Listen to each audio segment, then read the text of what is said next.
Lukas bab 11 ayat 27 sampai 28. Ketika Yesus masih berbicara, berserulah seorang perempuan dari antara orang banyak dan berkata kepadanya, "Berbahagialah ibu yang telah mengandung engkau dan susu yang telah menyusui engkau."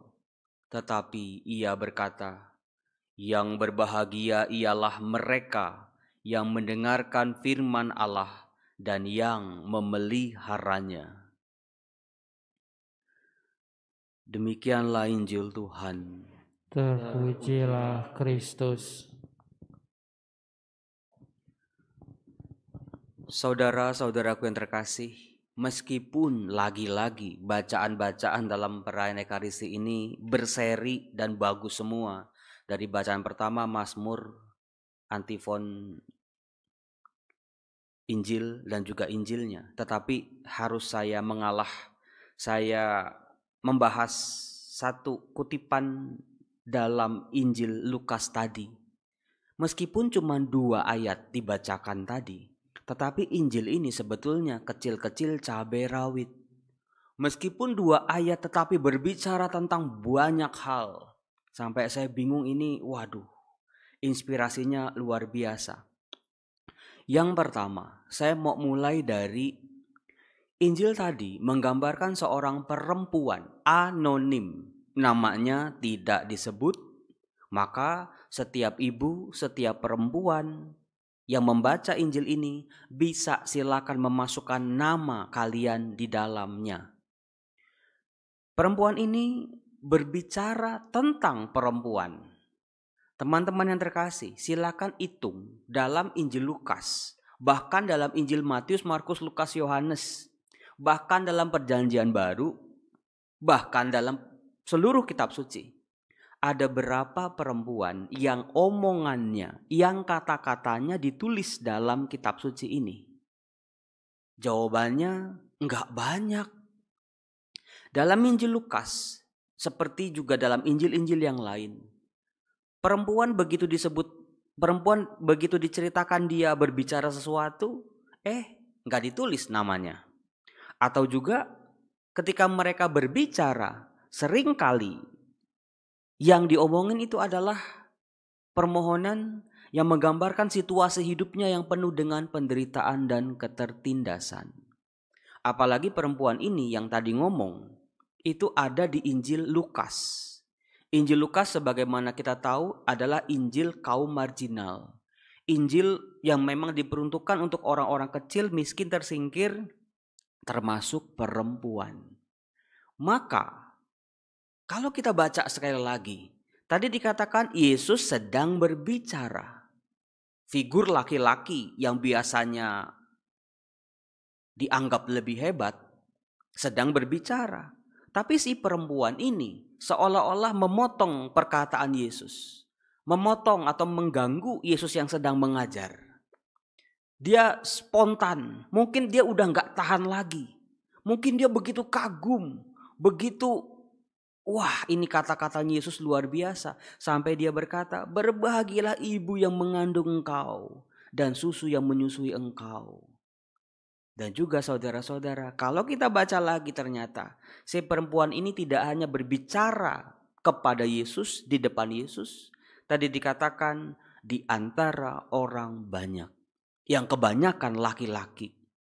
Jadi dalam bagian ini tampak sekali perempuan yang biasa dianggap lemah, remeh, dipandang sebelah mata, ternyata mempunyai sebuah kekuatan yang tidak bisa dianggap remeh.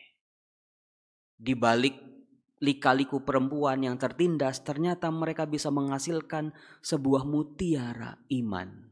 Itu yang pertama. Jadi segala keterbatasan, segala kekurangan, segala situasi hidup yang menghimpit, yang membuat kita kecil, atau bahasa frater-frater sekarang insecure. Jangan pernah takut. Di balik kekecilan, kekerdilan kita, dibuktikan oleh si perempuan ini, dia bisa menghasilkan sesuatu. Bisa keluar iman yang luar biasa. Lalu yang kedua, lagi-lagi inspirasi baru lagi. berkaitan dengan Bunda Maria. Injil tadi yang kita dengar, bab 11 ayat 27-28, sering kali dipakai untuk menyanggah mengapa orang Katolik menghormati Maria. Tuh buktinya tuh, Yesus menyangkal itu. Bukan Maria yang berbahagia, tetapi mereka. Saudara-saudaraku yang terkasih, kalau kita mau baca lebih detail lagi, Yesus bukan menyangkal peran Maria, tetapi Yesus justru menggarisbawahi atau memperdalam relasinya dengan Maria. Maria bukan hanya pribadi yang mengandung dan menyusui Yesus, ibu manusiawi atau ibu yang hanya mengandung dan melahirkan. Tetapi Maria lebih dari itu. Maria adalah bagian dari mereka yang mendengarkan firman Allah dan memeliharanya. Buat saya Injil ini justru sangat amat mengagungkan Maria. Kita semua sudah tahu perjuangan Maria, dia mendengarkan firman Allah dan juga memeliharanya sampai akhir hidupnya. Dan Maria berhasil. Lalu yang ketiga, inspirasi ketiga. Waduh, ini banyak banget, mudah-mudahan gak kepanjangan. Lukas bab 11 ayat 1 sampai ini panjang nih. Ini perikop yang panjang sampai 54. Ayat 1 sampai 54. Tadi di ayat 27-28. Artinya di tengah-tengah. Di awal Injil Lukas ada doa Bapa kami. Ada kutipan yang terkenal itu, mintalah maka kamu akan diberi, carilah maka kamu akan mendapat, ketoklah maka pintu akan dibukakan. Terus ada Yesus dan Beelzebul, kembalinya roh jahat, tanda Yunus, dan juga Yesus dan orang-orang Farisi. Apakah Anda tahu bahwa semua perikop-perikop itu berbicara tentang doa Bapa kami? Silakan cari kaitannya satu persatu, bagaimana dalam Injil Lukas seluruh ayat-ayatnya ternyata berbicara atau mengungkapkan keindahan doa Bapa kami. Itu PR dari saya. Kemudian inspirasi terakhir adalah soal memelihara iman. Memelihara itu bukan hanya sekedar memiliki. Memelihara itu butuh perjuangan juga, butuh pengorbanan, menuntut waktu, perhatian seluruh dari kita.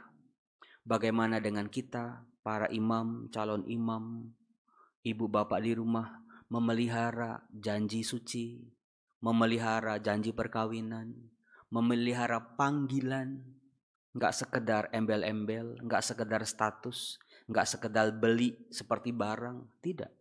Iman pun, firman Allah pun harus dipelihara. Seperti lebih dari pelihara ikan, lebih dari pelihara tanaman yang juga butuh hati. Mari, saya mengharapkan calon-calon imam KAJ menjadi nanti imam-imam yang punya hati. Imam-imam yang punya manner. Imam-imam yang punya